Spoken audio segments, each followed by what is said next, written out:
Well, good evening and welcome, everyone.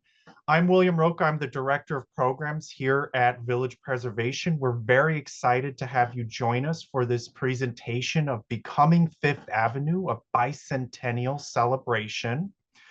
Before I hand it off to Dina and Chloe, if you're unfamiliar with Village Preservation, I just quickly want to tell you a little bit about ourselves.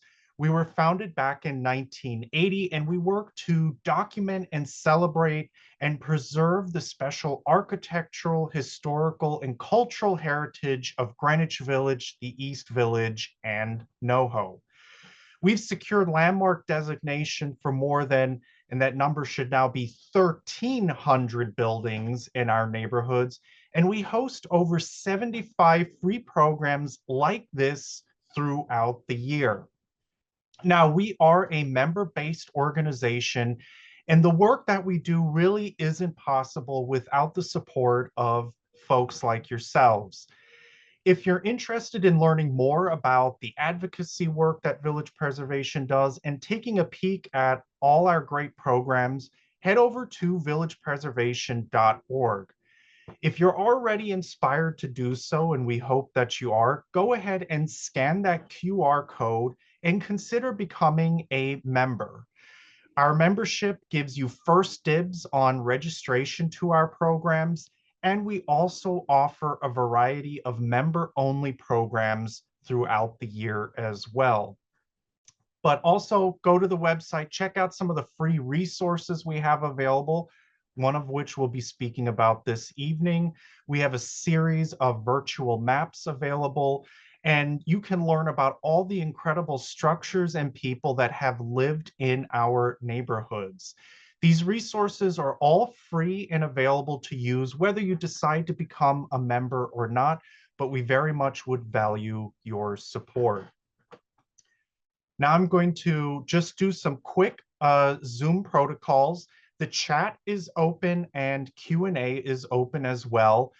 Since this is a webinar, your camera is not going to be on and you are on mute, but we definitely want to interact with you, our audience. So as you have questions that pop into your mind during the presentation, feel free to put those into the chat or the Q&A at any time, and those questions will be asked at the latter portion of this evening's program. But now I'm going to go ahead and introduce our speakers this evening. So we have Dina Tass-Winter. She's a historic preservationist, writer, and Village Preservation's own director of research and preservation. A native New Yorker and Greenwich Village resident, she holds an MA in historic preservation and cultural heritage management from the University of York in the UK, and a BA in music history from the University of Rochester.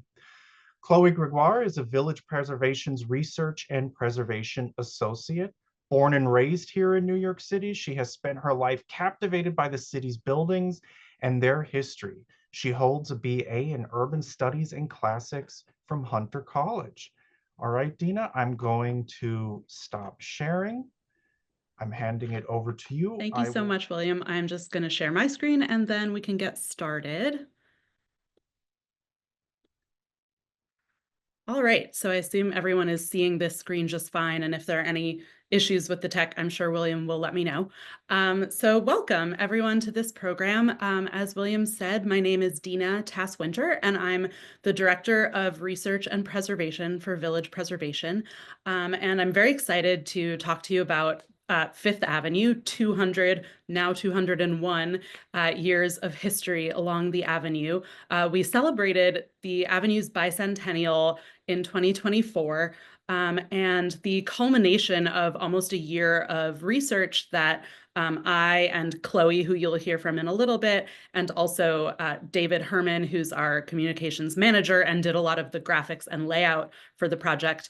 The three of us worked really hard on this project to illuminate the history of the avenue over 200 years, discerning every single building that ever existed along the avenue.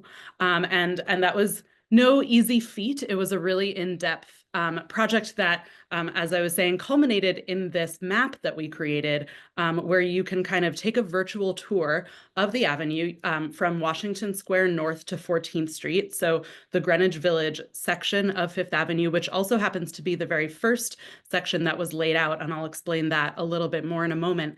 But we created this map, and a nice benefit of doing this program over Zoom is that I can kind of show you some more things digitally. So I hope if I don't spend too much time talking about the history, we'll have a couple of minutes for me to kind of preview the actual map for you at the end, and you'll be able to also peruse the map at your leisure because we host it on our website. But first, over the next, 30, 40 minutes or so, I'm going to get into a little bit of the details of all of the research and what we uncovered along Fifth Avenue, and the history of mostly architectural history, but also infused with cultural history along this renowned avenue. So as I said, Washington Square North to 14th Street. So that's 14 blocks in total because it's 7 blocks long, but we're looking at both the east and west sides of the street. And the digital map does it, consecutively so that you're kind of walking along the avenue, starting in the park and walking northward. But the way I've arranged this presentation, I kind of jump around geographically a little bit because I wanted to show the trajectory of the history over time of these buildings by starting with kind of illuminating which buildings came first, what did the avenue look like in the early 1800s, and how did things change over time? And one of the really interesting things we discovered during the course of this research is that there really were only 3 phases of construction along Fifth Avenue ever, along Lower Fifth Avenue ever in its 200-year history. And what that means is that initially in the early to mid 1800s, the avenue it was all farmland, and I'll show you a bit more about that soon. But the first buildings to crop up were mansions. And most of those mansions are now gone, lost to time, and replaced with something else, which we will also dig into today. A few of them remain, and those are what we call the first phase or first generation buildings, and they're still there to this day. The majority of buildings comprise the second phase, where mansions and or vacant land were replaced with larger buildings. And then there are just a handful that represent the third phase, where a third iteration occurred more recently. So yeah, let's dive in a little bit more. So as we did at the beginning, we heard that most of you are probably located here in New York City. Some of you coming from further afield. Shout out to Rochester, where I went to college. I saw at least one person's calling in from there. But no matter where you're from, and Fifth Avenue, it's one of New York City's most iconic thoroughfares. We've got the Empire State Building, Central Park, Saks Fifth Avenue, and St. Patrick's Cathedral, the Met, the New York main branch of the New York Public Library, and there's so many others that I could have put on this slide, the Guggenheim, Museum Mile, all sorts of things. But and the origins of Fifth Avenue since the 1800s are really intertwined with New York City becoming a global capital of commerce and culture. And it's been really great to research Lower Fifth Avenue because though none of these buildings on your screen currently are located below 14th Street, that section of Lower Fifth Avenue really came to represent a microcosm of change over time and how we got to Fifth Avenue being what it is today. So here's our great kind of framing of what we're looking at. So of course, Washington Square Park, looking through the arch, and you can see the Empire State Building in the background and some of the buildings that we're about to talk about in more depth. And so, yeah, in addition to the arch, you can I don't know if you can see my mouse, but on the right side here, we've got the Washington Square North row, which is an extant row of original houses, one of those few original buildings that do remain from phase one. And then there's 1 Fifth Avenue just behind it, which represents sort of a boom at the turn of the century and later construction. So we'll get into all of that. But then here we have a similar view. You don't see the park because we're a little bit further up, but this is taken from the vantage point of Washington Square Arch in 1910. And so looking at this, a lot of things have changed, but a lot of things haven't changed. You still clearly recognize this as an urban thoroughfare. And some of the buildings, if you're familiar with Fifth Avenue, and if you're not familiar with the intricacies of the buildings along Lower Fifth, yet you certainly will be by the end of this conversation, some of the buildings are still there. And so as a modern person being dropped into 1910 Fifth Avenue, you'd still recognize it for the most part. However, jumping back another century earlier, don't have a photograph, but have this lovely drawing of farmland.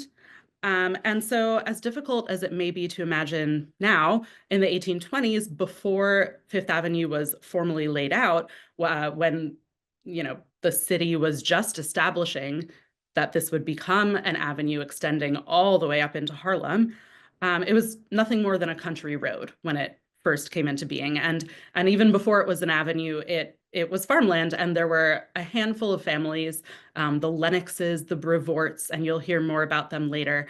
But they were really the main shareholders of this land. And before they envisioned their mansions, they had farmland here.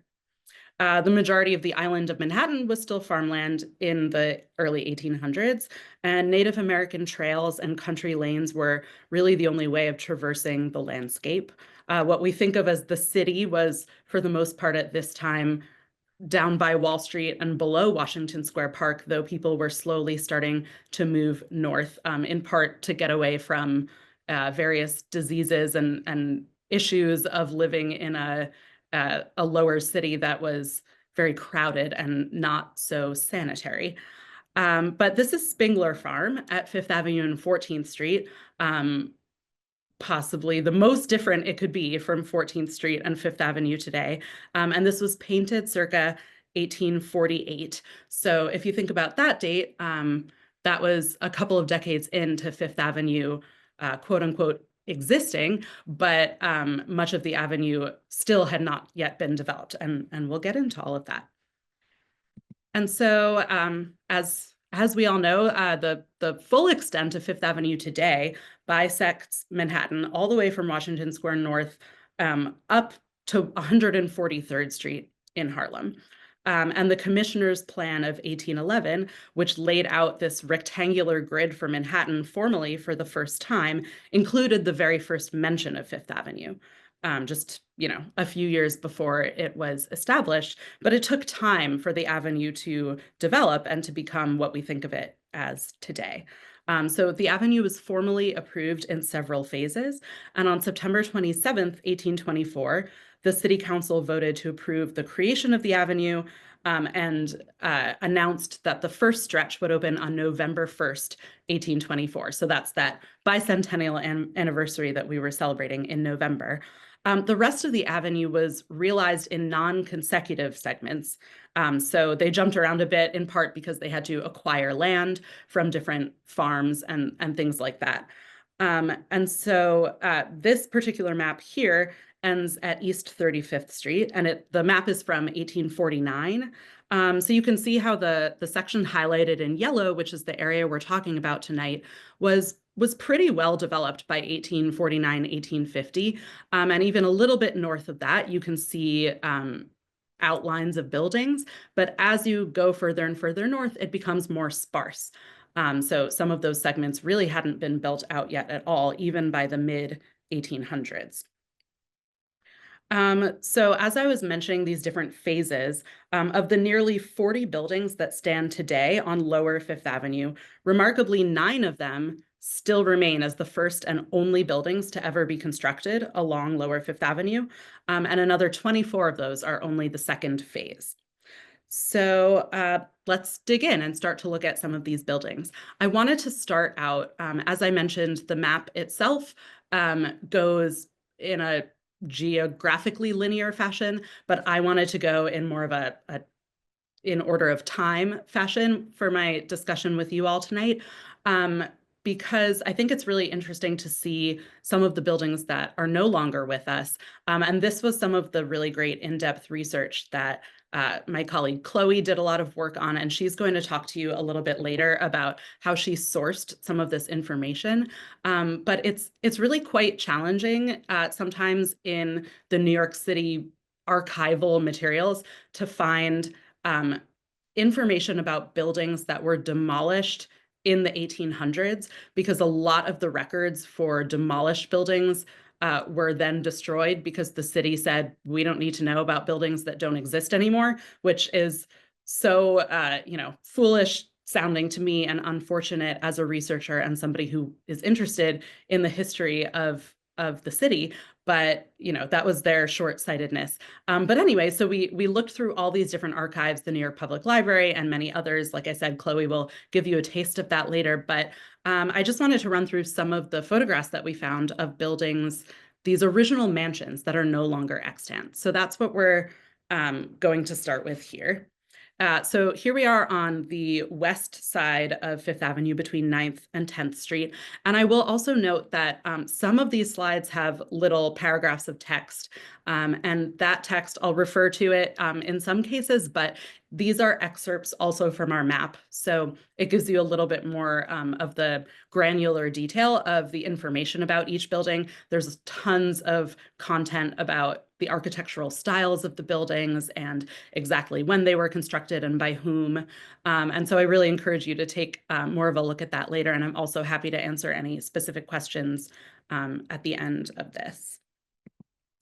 So here's another one of those early mansions, circa 1834, when the avenue was starting to be built out. Now we've jumped up to the west side between 12th and 13th Street, and just a few years later, and you can see that these were a pair of houses throughout New York City, and especially including Greenwich Village. As many of you probably know, it's really common for us to have row houses, full blocks that are kind of, buildings that abut each other and all make up the whole block. On Fifth Avenue, we saw a lot of freestanding mansions initially, which is a unique thing to this part of New York City. And many of them are lost, but there are a couple still there that now, of course, have buildings on either side. But so in these archives, it's been interesting to see, sometimes the building be freestanding, sometimes it's of a pair like these. So as I think I mentioned his name already, James Lennox had a lot of the land in this area, and his family also had holdings uptown in the area now known as Lenox Hill. So he developed 5 different mansions, and you can see the mansions are varying degrees of elaborateness. This one has this really intricate parapet at the roof line and was composed of brownstone, as many of them were. Number 32 Fifth Avenue, constructed in 1850. So we're moving along slowly in time, and as we do, they become even more detailed. This was one of the first buildings to feature a mansard roof, which is this sort of angled roof that you see here with the dormer windows jutting out. And it may have been the very first building in the city to feature a dormer roof. There are various ones still remaining throughout New York City today. This building is fondly today referred to as the Mark Twain House. It was demolished in 1954, so it was one of the longer standing mansions to remain before getting knocked down. And 1954 was actually just about 15 years before it would have become a landmark as part of the Greenwich Village Historic District, because this part of Fifth Avenue is inside of the district today. So interesting to see something that was lost that could have pretty easily been saved. It was in that time frame of people starting to think about our tangible history and what we wanted to preserve in the neighborhood and throughout New York. But it's the Mark Twain house because Mark Twain lived there for a few years. This is a row, a little bit later in timing wise, a row of 3 mansions. And it's just such a beautiful photograph by Bernice Abbott, who was a famed photographer who did a lot of street photography in the neighborhood. So those were just some of the mansions that are no longer standing. But now I'm going to move forward a little bit to talk about what happened and what is now in place instead of those mansions. Around mid-century, 1850s and 60s, priorities began to shift. People were realizing that there were profits to be had and land to be utilized along Lower Fifth Avenue. Hotels started to crop up. And the concept of hotel is not necessarily quite the same as we think of it today. A lot of these were more longer term let situations. So people sort of lived out of these buildings, and it was before the idea of the apartment building really came into vogue. So this is sort of the precursor to that. So this here is the Brevoort Hotel, which was actually adapted from a row of pre-1850s houses. So I sort of consider it to still be part of phase 1 of development of the avenue because these were modified, but if you study the history of these buildings, you can see how they were really combined and a lot of the material remained extant, like the rows of windows and everything are as they were when they were row houses. This is an interesting mansion because it's one of the very few where the original mansion didn't make it to at least the turn of the century. Most of them weren't demolished until the early 1900s, but this one had a shorter lifespan. It was demolished to make way for the Grosvenor Apartments built in 1872. The Berkeley Hotel, another example of one of those early hotels. And I just found this photograph to be so fascinating. It's one of the things that we found as we were doing research into the photo archives is these kind of points in time where you can see the avenue literally in transition. And so this was pretty interesting to see the building as it was being demolished. So as I said, we're going to learn more about what became of all these mansions. And I'm sure it'll be no surprise to you if you've ever walked along Lower Fifth Avenue that many of these became apartment buildings. And I saw at the beginning in the chat that somebody lives at 2 Fifth Avenue. I'm sure we have other friends and neighbors on the call who may live in some of these buildings. So this particular one here is on the east side of Fifth Avenue between 11th and 12th Streets. And just like with the mansions, these were built over a number of years and architectural styles and details changed and progressed during that time. So you'll see all sorts of different details along the facades of these buildings. And like I said, so many details about every single one are available in the map. So if there's a particular building or place that piques your interest, you can learn a lot more about it. So yeah, here's another one. You can see the darker brick on the upper floors on this one. And then here, even more kind of vertical detailing, showing a change in how architects were designing these. In this one, you can see the edge of the Church of the Ascension on the right side. And I'll talk more about the ecclesiastical architecture in a few minutes. This one is interesting because it was initially built in 1923, and then just a few years later in 1938, the building was remodeled by Rosario Candela, who is a famous architect who did a lot of apartment architecture throughout the city. Once again, really love these under construction photos. So here's one showing 33 Fifth Avenue going up in 1923. Yeah, here is another one, another larger apartment building from 1925. And I really think this is an interesting view because it's adjacent to one of those mansions that was extant. So you can kind of see the comparison and how the avenue is changing over time. And spoiler alert, this is one of the mansions that actually remains to this day. And if you've ever attended some in-person village preservation programs, you may know the building well, but I'll come back to more details on it in a little bit.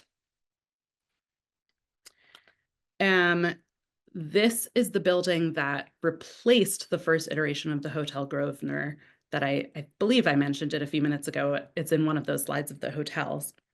And interestingly, this is really, I think, the only case of 3 phases of construction, with the exception of a few examples in the 21st century.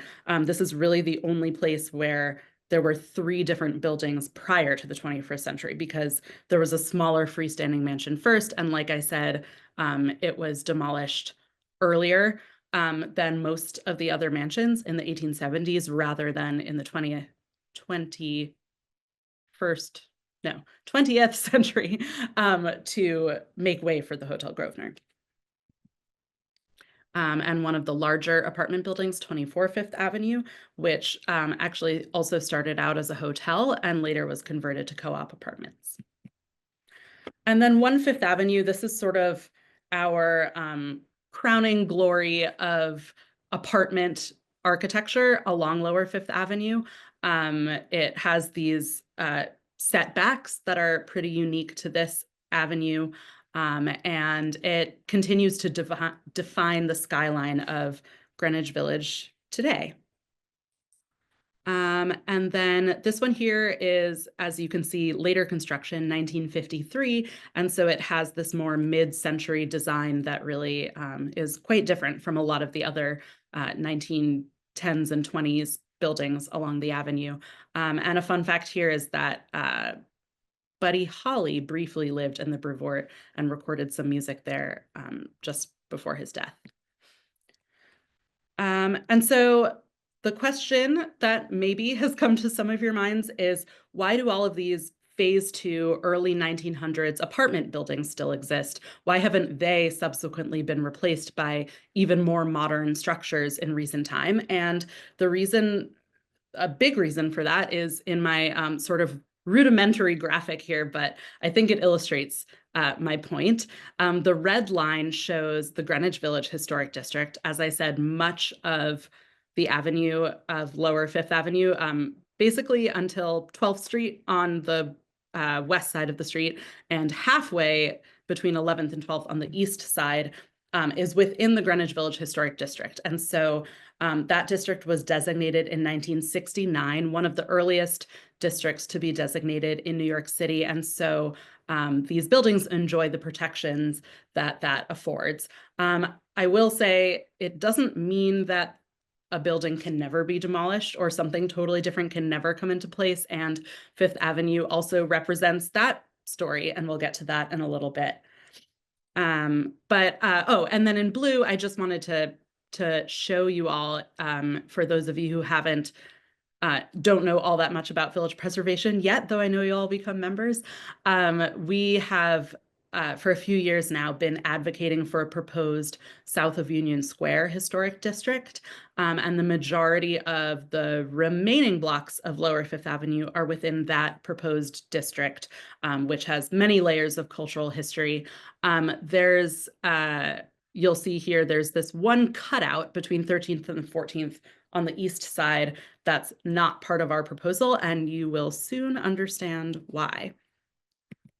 So here we are. These are, until the past year or so, these are the only 2 21st century buildings along Lower Fifth Avenue. The one on the left is on the south side of the street, still within of 13th Street, still within our proposed south of Union Square historic district. And then on the north side of the street is 63 Fifth Avenue, this full block building that hosts some new school functions these days. And so it's just, not really relevant to our trying to protect the architectural integrity of Greenwich Village. However, it has a really interesting history, which we were able to capture and preserve through this project. Right, so 61 Fifth Avenue, remember this building on the left here. It was previously this unique art moderne structure that hosted Schraft's restaurant. Prior to that, it was also part of the James Lennox estate. As I mentioned, he had many brownstone mansions. One of them was here in 1938. It was demolished for this building. And then in the 21st century, it became the modern apartment building that's there today. But on the north side of the street, the building that's now that full block new school building also has a really interesting mid-century history. And so this full block used to be a row of mid-19th century houses. They were all demolished in 1946 for Lane's department store. So here is Lane's, and then this is a really interesting shift, I think. Same building, new windows punched into it because the new school took it on in the 1960s and they wanted to repurpose it. The department store layout wasn't really conducive to their purposes, but they were able to make these really interesting kind of modifications by punching windows into the walls without demolishing the building. Though, of course, they of course completely demolished it and made that modern building that you see now just a few years ago. So the next thing I wanted to talk about is which original first phase buildings actually are extant today. And like I said, there are about 8 or 9 of those along Fifth Avenue that were built in the 1800s that to this day remain, which is really great to get to walk down the street and see those. So I'm going to jump around again geographically a little bit, but I have these maps here to show you where we are in space. And this base map here is the 1854 Paris map of the city of New York, and it's we used it as the basis for a lot of our research because you can see, you know, for example, here on the west side of the street, there's all this vacant land. And then we looked at subsequent historical maps in the 1850s, 60s, 70s, and you can see by kind of comparing those maps how the footprints changed over time and when new buildings popped in. So then we could confirm various construction dates, which was very satisfying to get to see in the maps. So here, this is the Washington Square North row. This is a view of it today. And at least from what you can see on the exterior facades, it looks just like a row of houses that's been there since 1834. And so it was built as a row of Greek Revival style houses, and they were some of the very earliest to be constructed along the avenue. Of course, here, the building on the left, that side facade is what is along the avenue, whereas the entire row was mostly facing Washington Square Park. Another great view of scaffolding and construction going up at a certain point in time.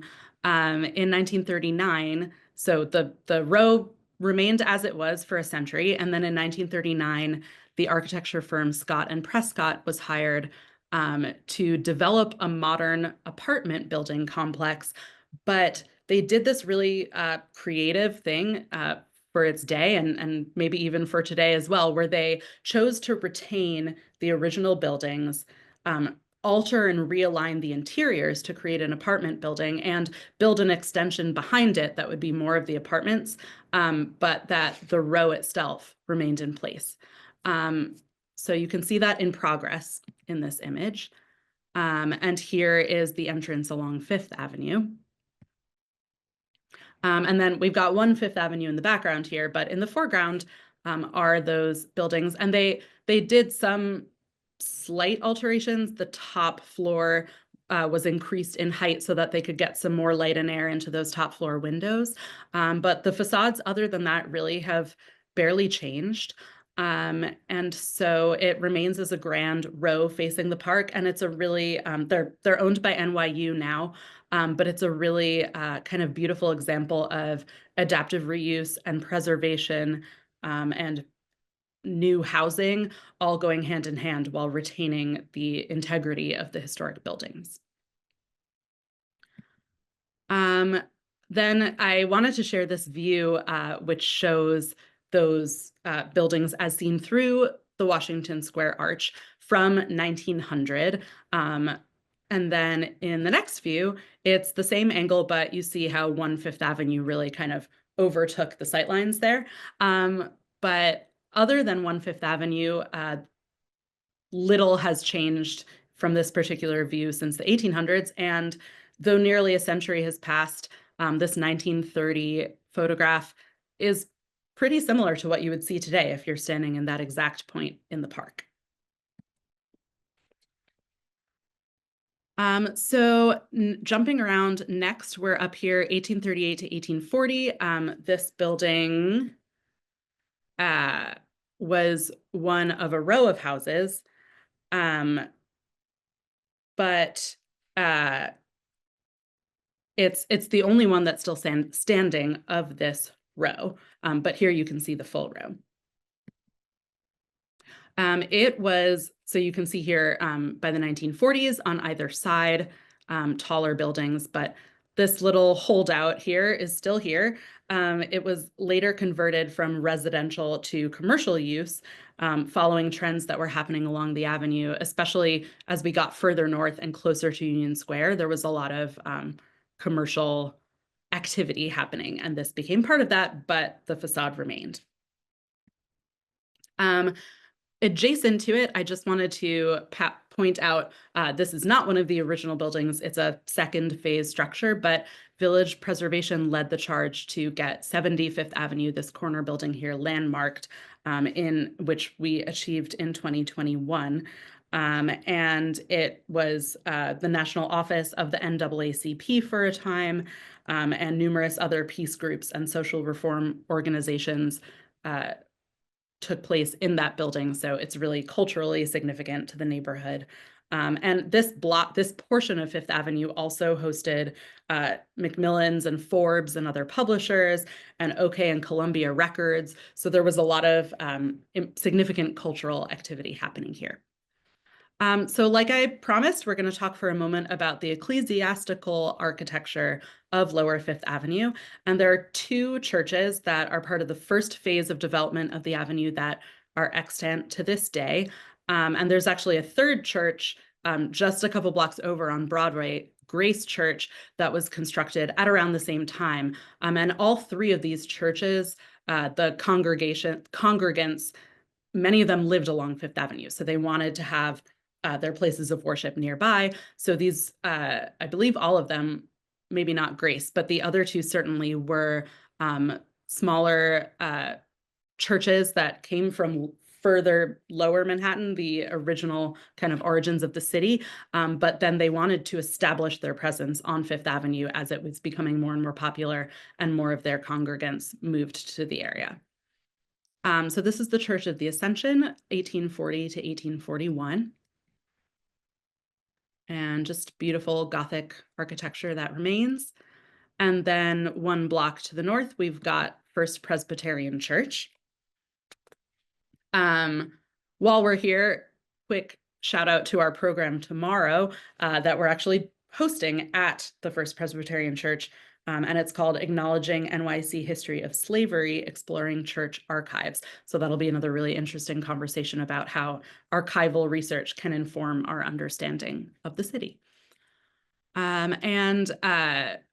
There was a really interesting addition constructed as part of this church, as you can see on the right here.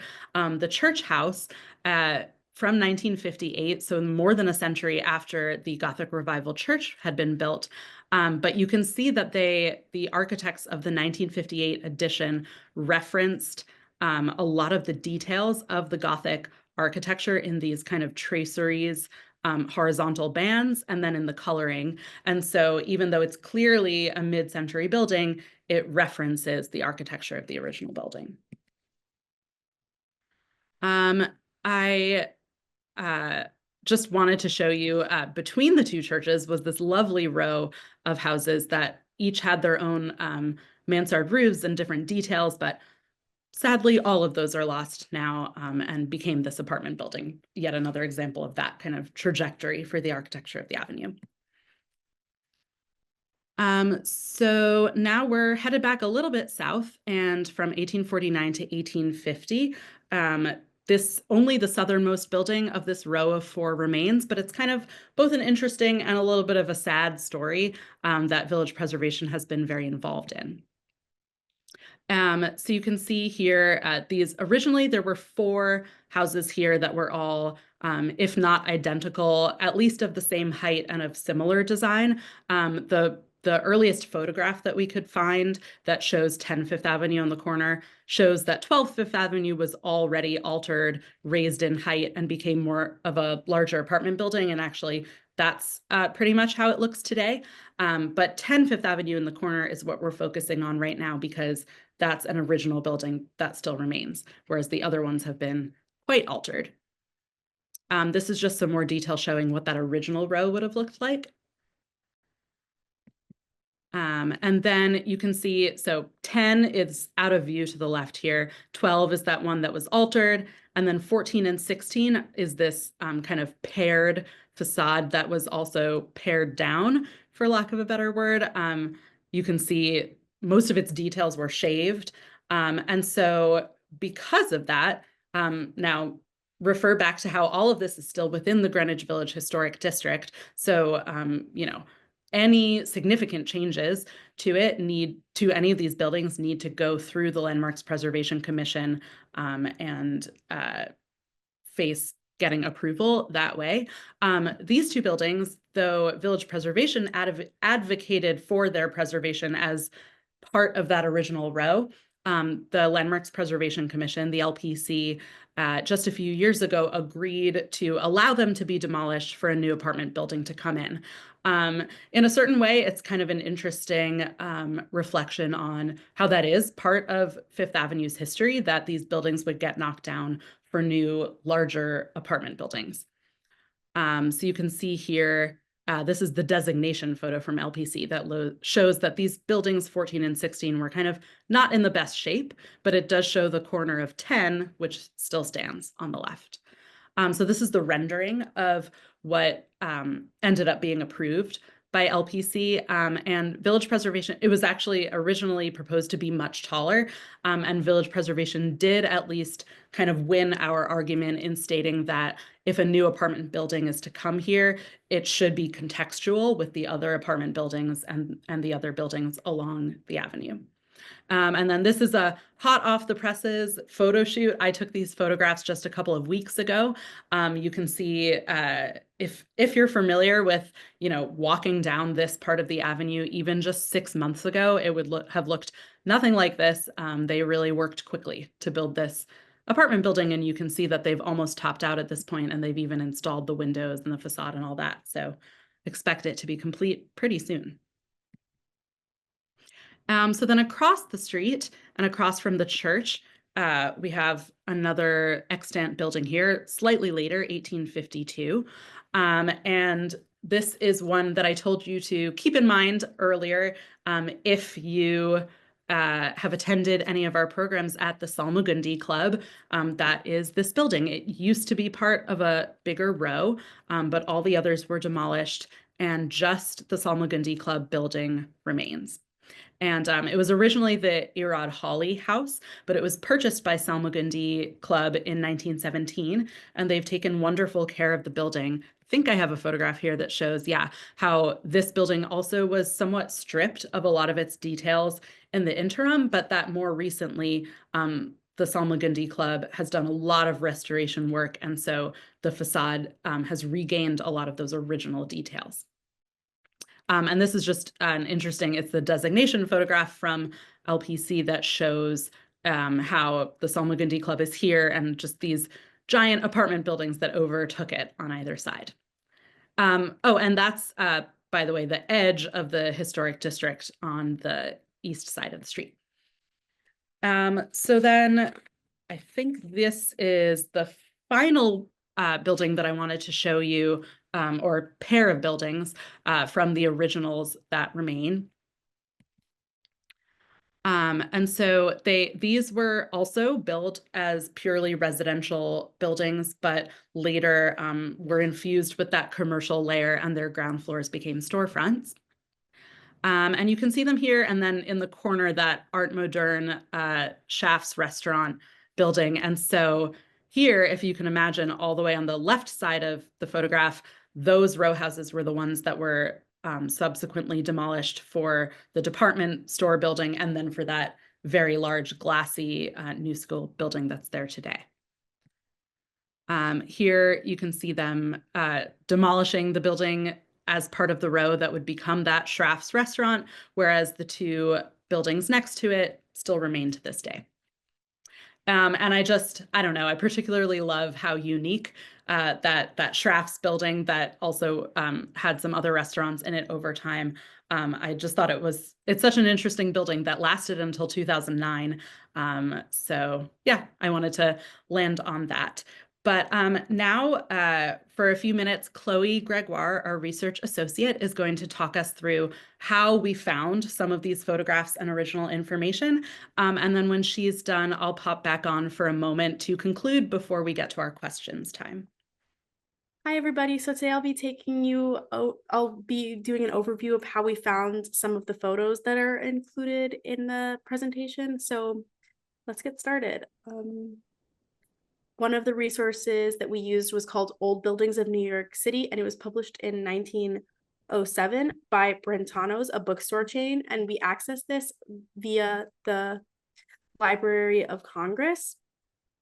This book included images and background information on a number of buildings around New York City, not exclusive to Fifth Avenue, just in general. And a few buildings on Lower Fifth Avenue were included in the book, including the First Presbyterian Church, which is shown on the screen, the Lenox Mansion, and the home of Robert Minturn, which was also on Lower Fifth Avenue, and those are all shown on the screen. The next resource that we used was called Collins's Both Sides of Fifth Avenue, and it was published a few years later in 1910. And it was also accessed via the Library of Congress. By the way, we will be sending around a resource link with access to all of these resources so you can explore them in your own time. This resource provided historical context to the avenue and many images of how the avenue would have looked around 1910. And in the bottom corner of them, these are some of the photos of Lower Fifth Avenue. And if you can tell, the bottom corner of the screen shows it had like the name of the resident at the time that the book was published. This resource, in conjunction with the next resource I'll be discussing, which is called Fifth Avenue from Start to Finish in 1911, provided us with a pretty complete look of how the avenue's streetscape would have looked from around that time. This was published in 1911, 100 years after the Commissioner's Plan of 1811, which is when Fifth Avenue would have first appeared, although it wasn't fully started until the 1820s, as we discussed before. By 1907, a number of residents and merchants along the avenue were becoming increasingly concerned by the number of factories being built along the strip and formed the Fifth Avenue Association. The New York Public Library notes that this might have inspired the photographer Burton Wells to take these wide-angle images of the entire avenue. And this resource covers the entire avenue, not just Lower Fifth Avenue, so I highly recommend taking a look at it when we send along the links. The next resource was actually published by the previously mentioned Fifth Avenue Association, and is called Fifth Avenue Old and New, published in 1924 in celebration of the Avenue's 100th anniversary. It outlines a lot about the Avenue's history and provides a variety of paintings, photographs, and old maps that help tell the story of the avenue and its surrounding areas. Some of them included in our publication include the image of the Spingler Farm, which is seen on the screen, and then context includes the stuff about the McDougal Artist Colony, which is shown here, and aerial views of the strip and other stuff. And Dina talked about these photos a bit, which were the Percy Loomis Spare photos taken between the 1920s and 1940s. And this is a super interesting collection because between the 20s and 40s, the photographer was under contract from the New York Public Library, and during the time took over 30,000 images of the city. And in some cases, he goes back to the same location more than once and is able to capture a building under construction or under demolition, helping us tell the story of what happened and created an accurate timeline of how the street was changing from around that time. And then the last one I'll be talking about a bit is the New York City tax photos, which were between 1939 and 1941, using funds provided by the WPA. New York City took photos of essentially every single building within New York City, and it provides an incredibly comprehensive survey of how the city looked at that time. And we will be sending links so you can explore on your own time. This was very valuable in our resources. And that's it for me. Thank you. Thanks so much, Chloe. Let's see if I can figure out how to give myself back access. Stop remote control. Fabulous. Okay, so thank you so much, Chloe. And as Chloe mentioned, and as I talked about right at the beginning of this talk, at first, we really were having some trouble nailing down the construction dates of some of the oldest buildings that have since been demolished. Like I said, the city lost or gave up a lot of the records. And so between these photographs and those 1850s and onwards maps that I talked about, we were able to start piecing things together and really nailing down all of the dates. And we succeeded in figuring out the construction date of pretty much every single building ever to be constructed below 14th Street along Fifth Avenue. And we also found photographs of almost every single one so that we knew exactly what each building looked like, whether it's extant today or not. So here, I should have been landed on this while I was saying all that, but I wanted to make sure that you all can access the full map. As Chloe mentioned, we will for sure in the next couple of days send around links to some of the resources that we used, as well as this map itself so that you can explore it further. But if you want to take a look now or sooner than that, you can use the QR code, which will take you to the map, or you can type in this web address. And since we're a few minutes to 7 o'clock, and I want to make sure there is some time for questions if anyone has questions. But just very briefly, for a couple of minutes before we get into the Q&A, I wanted to just kind of take you on a quick walk along Fifth Avenue on the map so you can get a sense from us of what the map does. So I'm going to stop sharing briefly and reshare showing you the map itself. So just bear with me for 1 second as I get to the page that I need, and I'm going to reshare. And let's see if this will work for us. So I hope you're all seeing this Fifth Avenue 1824 to today tab on my computer here. So I won't spend too much time on this because a lot of the images that you saw tonight did come from it, and any more details that you're interested in, you can certainly take a look at your leisure. But I just wanted to show you how we laid this out. So we have all this introductory information that I think is really interesting to contextualize the conversation, and I encourage you to explore it. And you can just scroll through and get to every single thing in a linear fashion, but we also have these tabs up here that allow you to jump around. So we've got the introduction, talk a bit more about the specifics of the architectural development, but then the really meat of this project is getting into the building by building. So, some introductory context there, but our communications manager, David, created this really great layout where he highlights each block that we're looking at, and then it goes building by building over time. You can see the historic maps to see where you are and what the footprint looked like back then. And this, for example, is the Washington Square North row that we talked about a little while ago. But in the map, we put the photographs for each building in chronological order or in order of how the building developed, so that as you scroll through, the photographs shift around and you can see, like, for example, on this one, you can see this bay window that was here and the roof line. And then you can see, oh, the window's gone. There's this little porthole window instead, and the roof line has changed a bit. And then the text on the left-hand side explains what happened. So at the top of the page, you can always jump around. So say you're really passionate about a building on the east side of Fifth Avenue between 9th and 10th Street. You can jump right to it, see where we are in space, and then again, see these buildings as they shifted over time.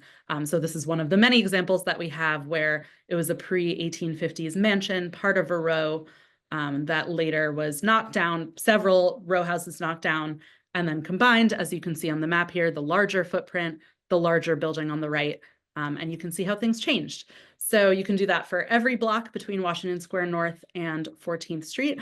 And we really hope that it's a great resource that you'll all enjoy. And the last thing I wanted to mention about this, and really all of Village Preservation's digital resources, is that we as researchers think of them as living documents, and we're always learning more about our neighborhood, sometimes from people like you sending me tips about, my great-grandfather was an artist who lived at 3 Fifth Avenue.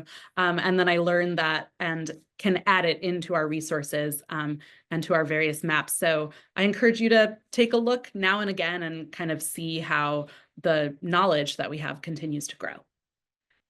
So yes, thank you all very much. And I'm happy to answer a few questions. Thank you, Dina and Chloe. And before we just get to the questions, everyone, what I forgot to also mention at the introduction is we are now accepting nominations for the Village Awards. If you're unfamiliar with the Village Awards, this is an event that we host every year in June, where it is an individual, business, or an organization in our neighborhood that you feel has added value and has really brought up the quality of life. Please go to villagepreservation.org, look up Village Awards, and you will have the form there to pop in a nomination. So if you have any kind of a person, a local business, or an organization that you feel should be honored for the great work that they do, please make sure to get those nominations in by March 10th. All right, 4 questions. So let's start here. We have, were there any Astor properties on Lower Fifth Avenue? That is a great question. I'm trying to think if I know for certain if there were. The Astors had a lot of land in Greenwich Village and in various parts of the city, especially a little bit further east. I can't remember off the top of my head if they had holdings on Fifth Avenue itself, but I'd be happy to look into that further and check out our map. I don't think we reference Astor on the map, but again, that's one of those things that's ever evolving and we're always adding more information. So I will look into it. This is a great question. For the buildings that had their ornamentation stripped, was that generally because of aesthetic preference, or were the ornaments deteriorated and the owners preferred to remove rather than repair? That is a really great question. I it kind of depends. Both of those things definitely occurred. In a lot of cases, it was because the ornamentation was deteriorating, especially on the buildings that were composed of brownstone. This is an issue that we continually face in New York City, that brownstone is a very malleable material, and so it was great for carving these intricate ornamentations, but because of the slightly salty sea air that we have in New York City, the brownstone erodes rather quickly. It's one type of sandstone, and that material just is not super compatible with ocean air that we're near. So a lot of the extant historic buildings that still have these brownstone details are repeatedly resurfaced to have the details reintroduced. I used to work at the Landmarks Preservation Commission, actually reviewing permits, and we would get hundreds of permits a year from people, especially, brownstone stoops and like the enfranements around windows that deteriorate and need to be pretty consistently every few years repatched up. And so for buildings where the owners, didn't want to put in the effort or the funding to do so, they would kind of let them erode. And then at a certain point, probably thought, it's better to strip these fully than have my building kind of crumbling down on its face. So that's how you get to something like 14 to 16 Fifth Avenue, for example, where they're completely stripped.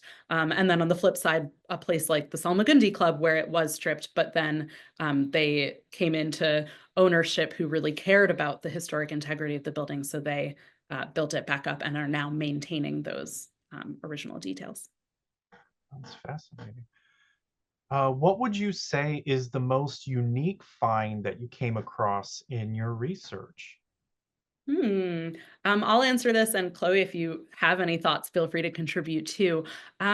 Most unique is tricky because it's so fascinating to me, especially I loved seeing all of those buildings that are gone and being able to find the photographs that showed what they once looked like. But one kind of tidbit that I hadn't said yet tonight is, well, as I did mention, I really love the layers of cultural history and the different people who lived in these buildings.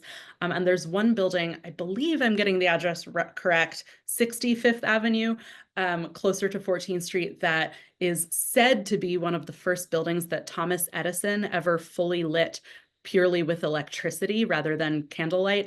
And so that was kind of like a cool thing I didn't know about our neighborhood, that Thomas Edison did one of his first experiments on electricity here. Chloe, do you want to add a tidbit? No pressure, but please feel free to. I really enjoyed looking at the older resources that had ads in them and some context, because some of the context was written in a kind of funny way, and then a lot of the ads had kind of funny historical graphics that I enjoyed looking through. And Old ads are always a lot of fun to take a look at. Then we have some questions about specific structures, and what is the status of 10 Fifth Avenue?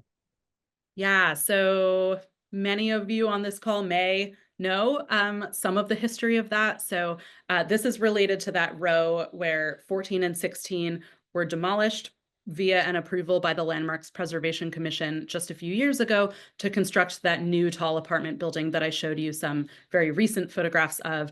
A really terrible thing that happened when they first began construction a couple years ago, I think just about 2 years ago, February 2023, when they initially started demolition and then construction of the foundation of that new apartment building, the pressure of that construction and the drilling actually like ricocheted and impacted 10 Fifth Avenue.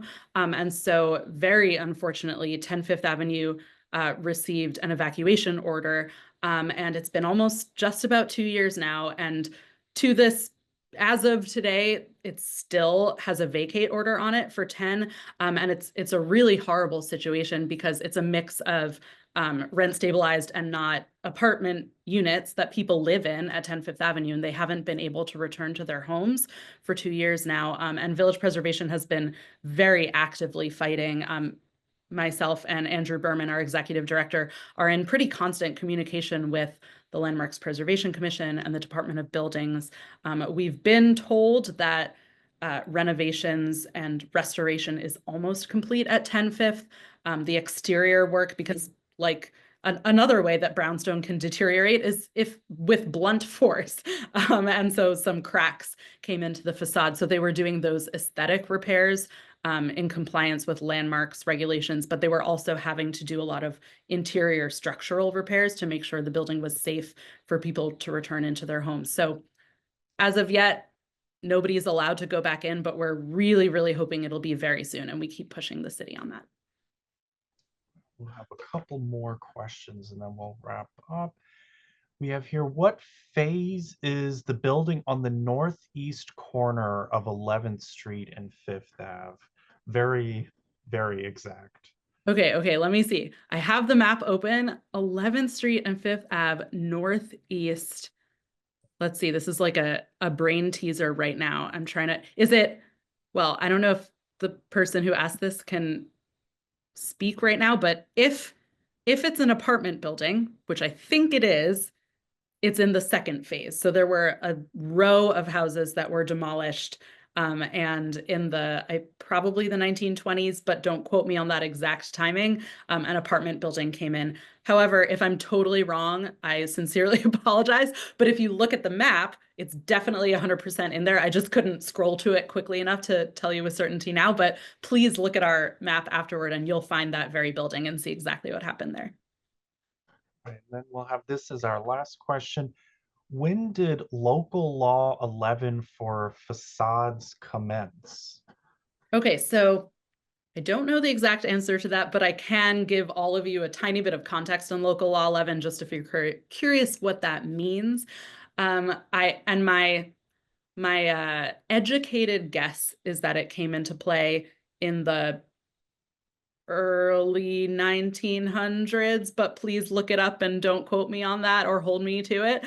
But it's a citywide regulation that the Department of Buildings regulates all of these exterior features. We talked a bit about brownstone, but if you think about how many buildings around the city have extruding elements, often terracotta or limestone or marble, all different types of materials that are very heavy, very delicate, very securely adhered to the building, but as we discussed, erosion and other natural and man-made forces cause buildings to become slightly destabilized over time. And so local law 11 is a really important law that we have in New York City, where periodically every few years, all of these historic buildings that have these kind of extruding elements have to go through full facade review by a licensed Department of Buildings inspector to make sure that all of the units are stable and, you know, somebody's not going to be bludgeoned in the face with a limestone element as they're walking down Fifth Avenue. And so that's another thing that the Landmarks Preservation Commission is also involved in regulating within historic districts, where we would often receive applications for local law 11 review saying, you know, we did a full survey of this huge building and the terracotta units here, here, and here need to be repinned for security to the building. And so you'll see that happen in cycles, and different, you know, bits over time need to be fixed up so that we're all safe here in our city. Oh, somebody in the chat, 1998. Wow, I was totally wrong. See, I shouldn't make things up when I don't know. Local law, but I'm willing to bet that there were earlier iterations that weren't as elaborate as local law 11, but local law 11 itself is a much more recent development than I knew, 1998. You weren't that off, Dina. Don't the Gen Z say 1990s is 1900s anyways? So within the century, we're good. well, Dina, Chloe, a huge thank you first for putting together this incredible resource and chatting with us this evening and presenting it.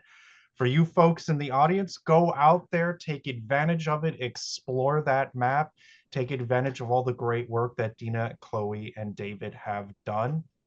Remember, that's all free to explore, whether you're a member or not. But if you really do enjoy using our resources, do consider becoming a member, and please attend more of our programs.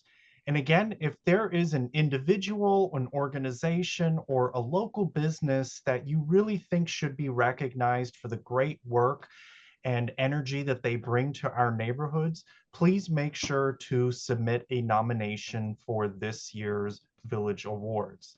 Another big thank you to Dina and Chloe, and thank you to all of you who joined us this evening. It's always great to have you at our programs.